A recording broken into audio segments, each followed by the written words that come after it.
Bruno Mazzocchi, on est chez toi, dans le jardin de ta maison à Rosières, et on voulait te poser quelques questions.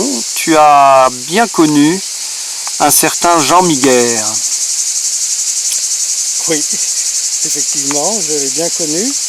Je l'avais d'abord entendu parler de son histoire à travers les médias, à travers une fois avec, je ne me rappelle plus quel journaliste c'était, il avait présenté son aventure. Bon, on s'en était resté là. Et puis en 81, j'ai fait une enquête sur un ovni qui aurait été vu par un pompier dans la région de Crémieux. Et c'est là que j'ai rencontré un enquêteur de lumière dans la nuit, un chef d'atelier chez Traficor Pirelli, monsieur Jean-Jacques Chemin. Et on avait un peu parlé du cas Jean Miguer, donc ce fameux contacté français, cet ambulancier. Bon, on s'en était resté là, et puis 7 ans plus tard, en 1988, il me dit, écoute, j'ai réussi à avoir un contact avec Jean Miguer, il va venir, est-ce que ça t'intéresserait? J'ai dit oui, pourquoi pas, c'est un cas qui n'est pas tellement parlé dans les revues ufologiques, il y a eu, bon, on a parlé de lui, mais entre parenthèses, moi je ne sais pas, j'ai aucune idée de son aventure, et pour moi c'était un cas d'école, un cas d'étude. Bon, une personne à rencontrer, donc je le rencontre en 1988 dans la région de Crémieux. Je lui achète immédiatement ces 3 ouvrages, je les lis, je les étudie, et puis je dis voilà, donc moi je suis enquêteur de lumière dans la nuit à côté de mon travail, je suis technico-commercial dans le bâtiment et les travaux publics, et je suis passionné par la technologie, et le problème des soucoupes volantes, c'est qu'elles utilisent une technologie absolument fantastique. Et en même temps, je suis membre de la Société astronomique de Lyon, voilà, donc j'aime bien observer. Alors, bon, il me fait une proposition, il me dit, écoute, je vais créer le CIRUS, Centre d'études et d'initiation à la recherche scientifique, sur la région de Lyon. Je vais créer un petit groupe pour informer les gens sur ce qui se passe réellement. Est-ce que tu voudrais en faire partie? Je lui dis oui, je vais réfléchir. Je lui donne pas ma réponse tout de suite. Effectivement, c'est intéressant. Bon, je ne savais pas où je mettais les pieds, mais bon, ça me... Voilà, donc je me lance dans l'aventure et j'accepte le poste de responsable des veillées donc pour le CIRUS. Et donc là, Jean Miguer va présenter son aventure, il va nous donner des informations à l'époque inédites, on est en 1989, sur le fait que sur la Lune, il y a une base extraterrestre donc, qui ferait partie de la Confédération Galactique, que les missions Apollo ont été stoppées parce que sur la Lune, il y a des on va dire des militaires d'une civilisation qui interdisent la présence humaine sur la Lune. Il nous a donné des détails sur son accident qui sont absolument incroyables. Il nous explique qu'il est mort 3 fois, que durant sa mort il s'est vu flotter, qu'on est dans un nouvel état de conscience, que la mort finalement, lui il m'a dit, il nous disait en aparté, moi j'étais bien quand j'étais mort, quand j'ai réintégré mon corps, bon c'était plus difficile. Il nous a montré, il nous a donné plein de détails que l'ufologie classique, tels que les revues, les groupements privés comme Uranos, comme la SOBEPS, comme Lumière dans la nuit, comme la Flying Saucer de Londres, comme le MUFON aux États-Unis, comme le New Cap, ne donnait pas. Il nous a apporté en privé des preuves donc, de son voyage au Canada et aux États-Unis, où là il a été soumis à des tests, à des batteries de tests par des scientifiques canadiens et américains. Les Américains ont pris très au sérieux son aventure, beaucoup plus qu'en France, quoiqu'en France il y avait quelques scientifiques quand même qui ont prêté une oreille attentive aux déclarations de Jean Miguer. Parallèlement aux déclarations de Jean Miguer, j'avais 2 informations qui étaient indirectes, celle de Jimmy Gueux et surtout de monsieur Guy Tarade, qui avait fondé l'association Le Sérec à Nice, à qui il avait montré un vaisseau, lui avait fourni la preuve qu'il était bien en contact avec cette civilisation, avec ces êtres qu'il avait choisis. Voilà. Voilà. Que dire d'autre pour Jean Miguière? C'était un bon vivant, bon, c'est quelqu'un qui avait son caractère, mais c'est quelqu'un qui, durant ma présence au Cyrus de 1992 à 1989, pardon, janvier 89 à septembre 92, donc jusqu'à son assassinat annoncé par lui un mois avant, j'aurais eu beaucoup d'informations qui se recoupaient avec la myriade de livres que j'ai pu acheter, que j'ai pu étudier, et puis les mises en commun d'informations que j'ai pu vérifier. Donc pour moi j'en parle. Pourquoi j'en parle? Pourquoi je parle du cas Miguière? Parce que, comme tout ce que je dis d'ailleurs, c'est des choses que j'ai vérifiées. C'est-à-dire que lire des livres, c'est bien, mettre ensemble les informations, c'est une bonne chose, hein, faire le documentaliste et faire des mises en relation, c'est bien, mais vérifier sur le terrain, c'est quelque chose qui est primordial pour pouvoir transmettre de la vraie information. C'est-à-dire aucun filtre, des choses qu'on a vécues et qui peuvent être utiles pour d'autres personnes. Quand tu disais il était mort 3 fois, c'est-à-dire? Il a eu, alors, au moment donc de l'impact, il est rentré dans une autre voiture et les vitesses additionnées ont donné 310 km/h. À l'époque, le 11 août 1969, la vitesse n'était pas limitée sur les voies rapides françaises. Et quand les pompiers et les gendarmes sont venus, il était donc, il y avait donc incarcéré dans son ambulance, une DS 19 je crois, et donc la jambe dans la tôle. Il était conscient, il donnait même des directives aux pompiers, et normalement il aurait dû être en état de choc et perdre connaissance.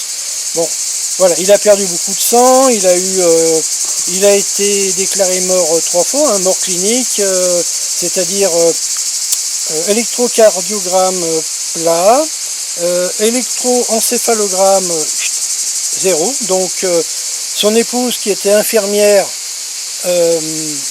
a constaté, le chirurgien a dit c'est terminé, on peut pas le sauver, c'est pas possible, vous êtes du métier, vous savez qu'on ne pourra pas le ramener à la vie. Elle a dit si, continuez, il avait fait une hémorragie au niveau du foie, continuez les soins, et il est revenu à la vie quelques heures après. Et alors là, c'est une chose absolument incompréhensible, c'est que le cerveau n'étant pas irrigué pendant plusieurs heures, le corps s'était arrêté, c'était un truc incroyable. Il n'a eu aucune séquelle au niveau neurologique et il a pu retrouver un état normal. Mais il a fait 3 arrêts cardiaques prolongés qui normalement auraient dû occasionner des dégâts neurologiques conséquents et ça ne s'est pas produit. Donc déjà c'est la première interrogation. Comment ce type-là a pu survivre à des arrêts cardiaques prolongés?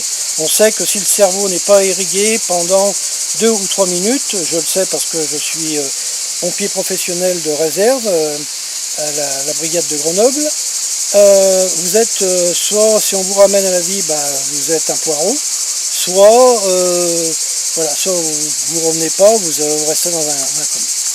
Voilà déjà les questions qui se sont posées à la science. Et que lui est-il arrivé pendant cet accident, dans son âme? Alors, lui, avant de percuter la voiture qui venait en face de lui, il a repéré un vaisseau en l'air qui, juste quelques minutes avant, qui suivait sa voiture. Et après, il y a eu cette voiture qui venait sur ces routes dangereuses, je crois que c'était une route à 3 voies.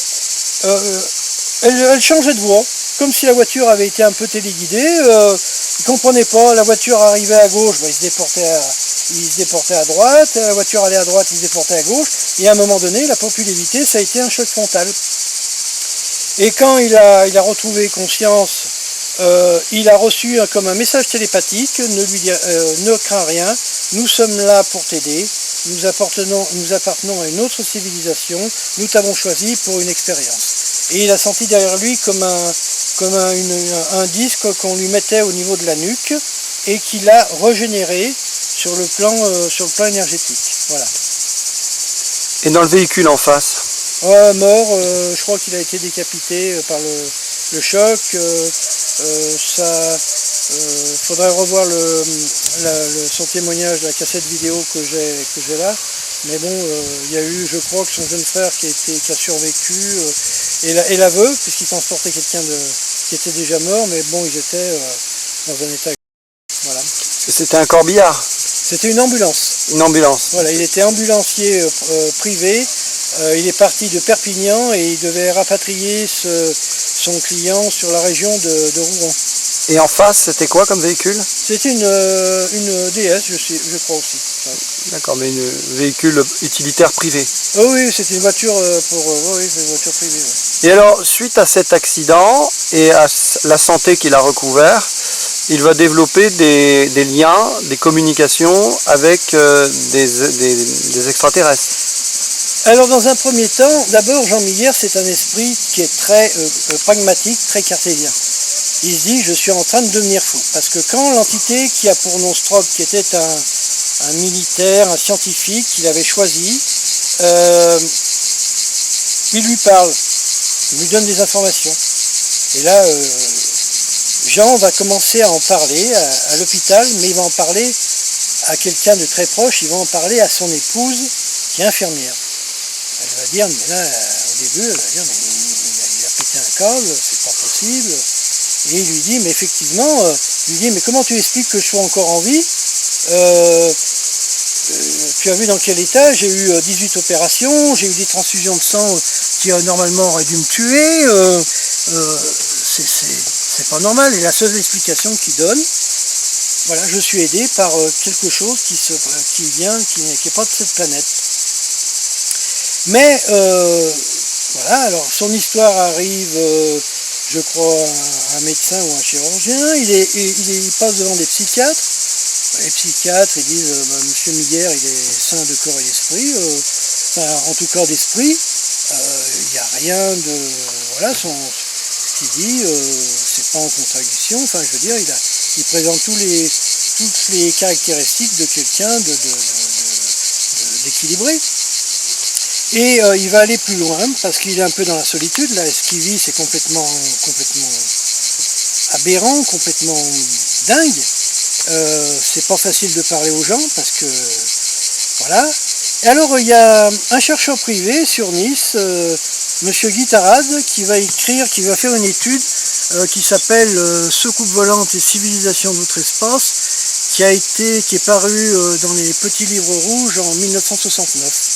Et donc, il tombe sur ce livre et il demande à le rencontrer.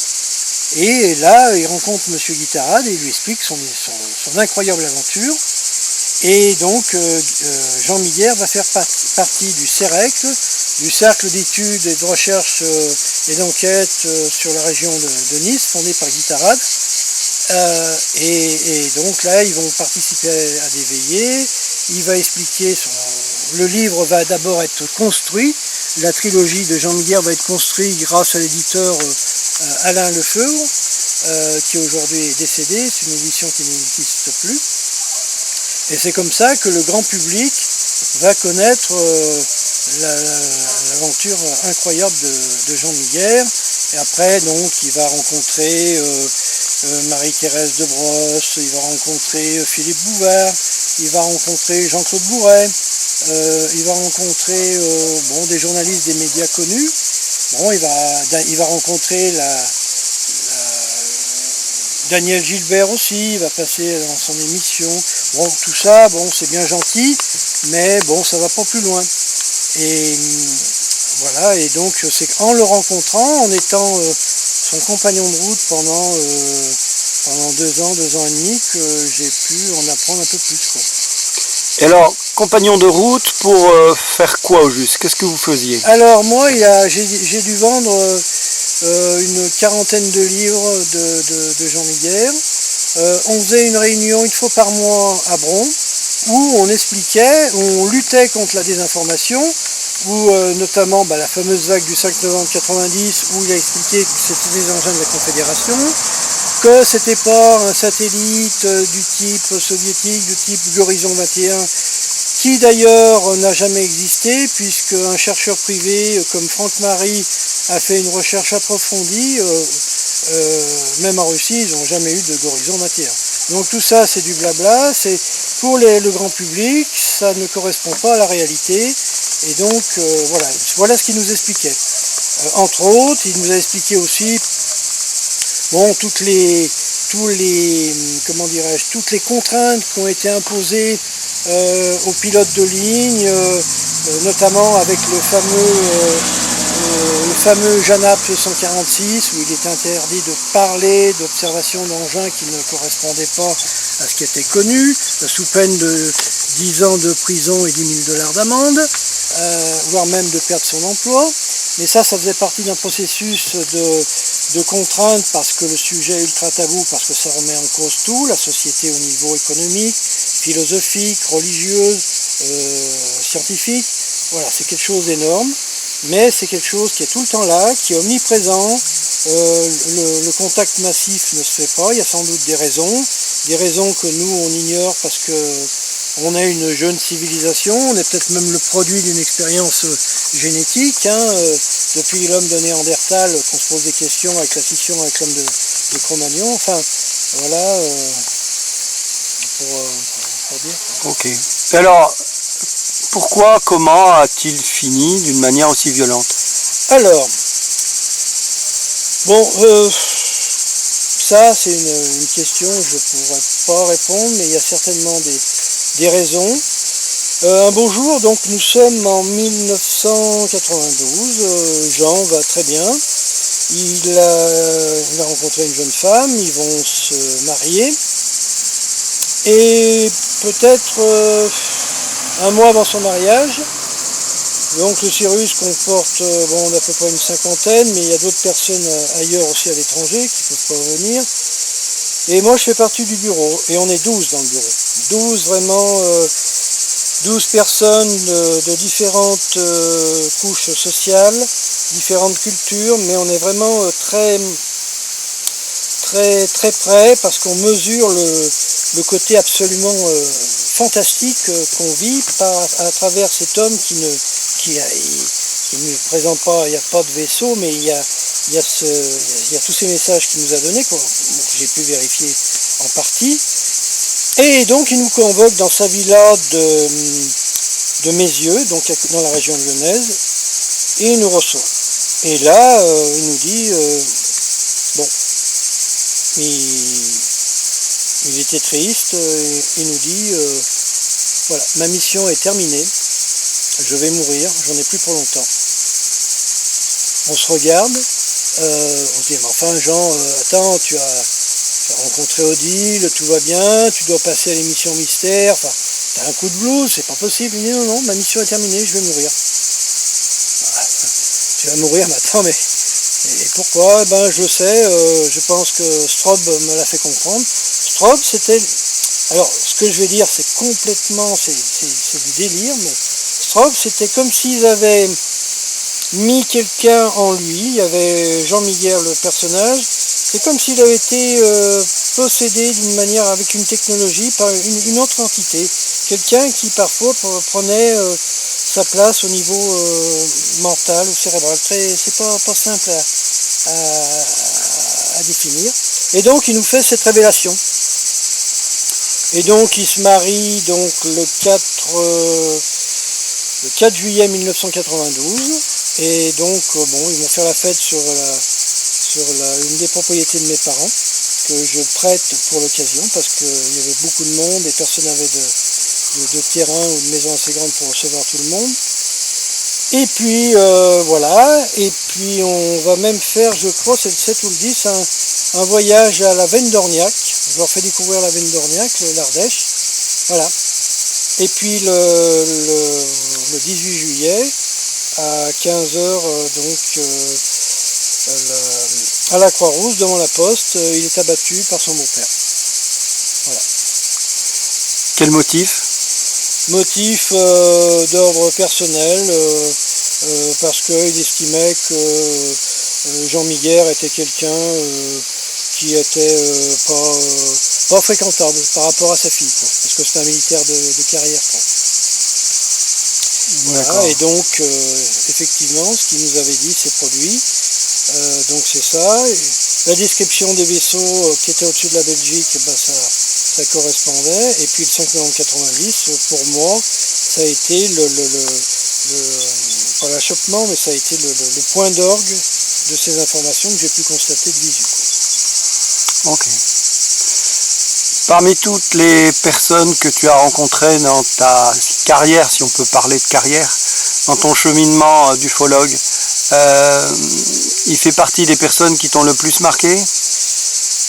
Oui, en tant que j'ai rencontré en Europe 6 contactés. Tu peux les citer? Oui, alors j'ai rencontré donc Maurice Mas de Valençol, son épouse, bon, sa fille. J'ai rencontré Georges Julien du Jura, où je suis allé pendant 15 ans dans le Jura, dans le Doubs, par plaisir, hein, côté épicurien, parce que je garde bien les pieds sur terre, mais en même temps c'est toujours intéressant de rencontrer les personnes, de vivre l'information. Philippe S, un Suisse qui est venu de Lausanne avec un sénateur de Genève nous raconter son histoire. Roselyne Coll, Rose C, le fameux cas Roméo Charlie de Nîmes, que j'ai rencontré à Bouillargues, dans la banlieue de Nîmes, qui nous a amenés sur le terrain.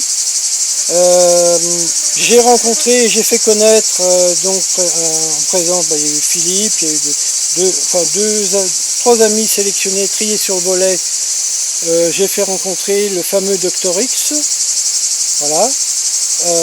Et puis bon, Jean Miguer. Alors Jean Miguer, j'en parle parce que j'ai vécu et j'ai vérifié.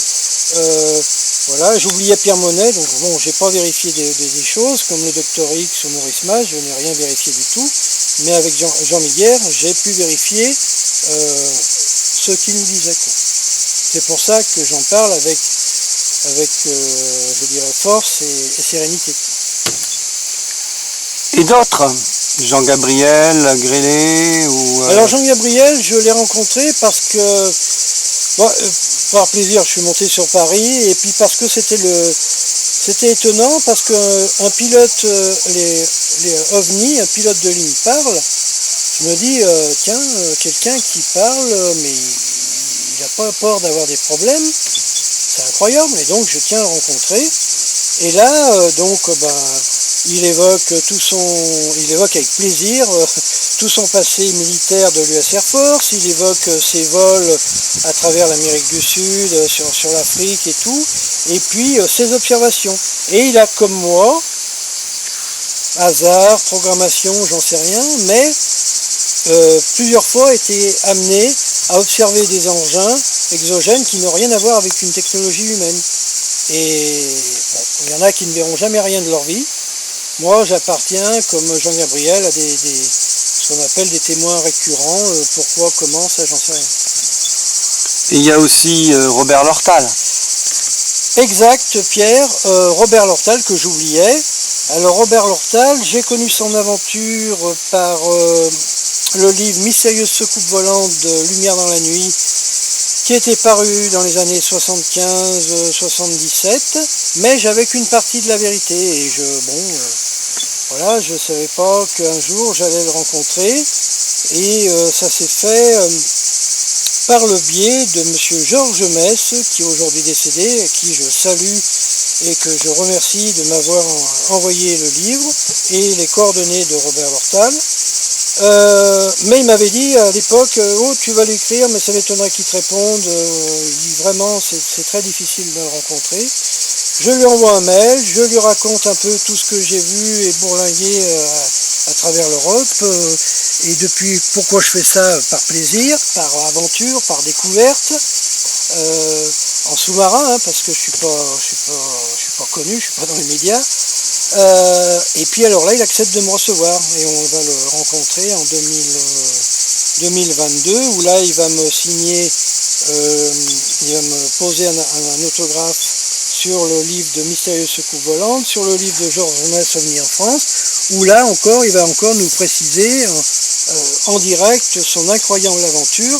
Là aussi, il a été choisi par une civilisation extraterrestre pour des prélèvements, pour inséminer, préparer l'implantation d'une race, d'une nouvelle race sur une autre planète.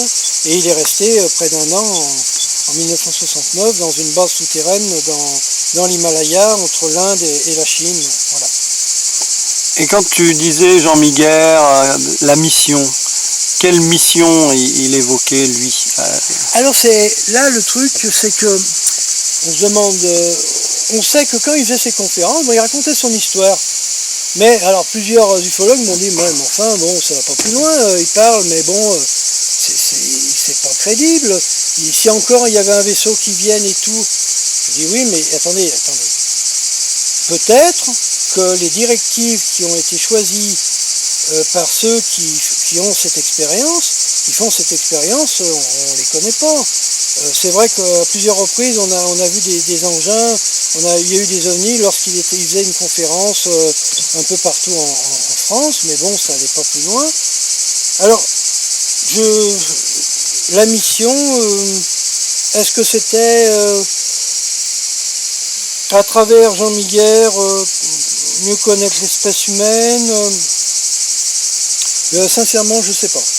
Je sais pas. Déjà, peut-être que c'est peut-être une démonstration de force, c'est-à-dire de ramener à la vie quelqu'un qui est cliniquement mort et normalement irrattrapable sur le plan médical. Ça, voilà, c'est peut-être il y a eu cette démonstration de force. Voilà, je ne pourrais pas t'en dire plus. Du 25 septembre 1991, où il est interviewé et où il raconte son aventure. Ça peut être mille et une choses, ça peut être un nuage mésosphérique, un nuage stratosphérique, un nuage lenticulaire, un météorite, un satellite, mille et une choses. Bien. Lorsqu'on a éliminé tout cela, bon, ça reste un objet volant non identifié. Ensuite, il y a l'observation du second type. L'observation du second type.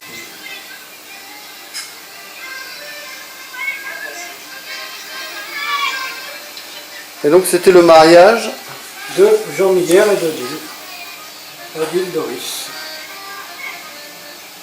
Dans la propriété familiale de où? De mes parents, de Bruno et Paulette Mazzocchi, au Vieux Sablonnière, dans le Nord-Isère.